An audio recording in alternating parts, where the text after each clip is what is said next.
আমার বোন বেড়াতে এসছে, তরকারি কাটতে বসে গেছে। হ্যাঁ, আর আমি ওদিকে রান্না করছি। ওরা আবার একটার সময় পরীক্ষা আছে, মেয়ের যাবে। তা তোমাদের বাড়ি কার কার বোন আছে, আর কে কে বোন বাড়িতে আসলে তোমাদের হাতে হাতে কাজ করে দেয়, তরকারি কেটে দেয়, কমেন্ট করে বলবে। বোন হাসছে মিটিমিটি করে।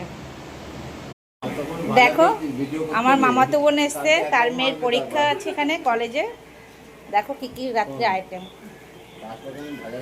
দেখো, পটল ভাজা, বড়া ভাজা, আলু ভাজা, ডিমের মামলে সব খেতে বসছে। দেখো আমার বড় ছেলে কী সব বলছে, ভাই বোনে দেখো কথা বলছে, আর আমার বোন খেয়েই যাচ্ছে। চলো আমার ডিমের মামলেটটা দেখো, আমার ডিমের মামলেটটা বেশ ভালো হয়ে গেছে।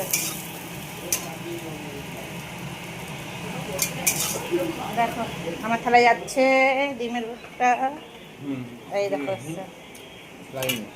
কেমন হয়েছে কমেন্ট করে বলবে।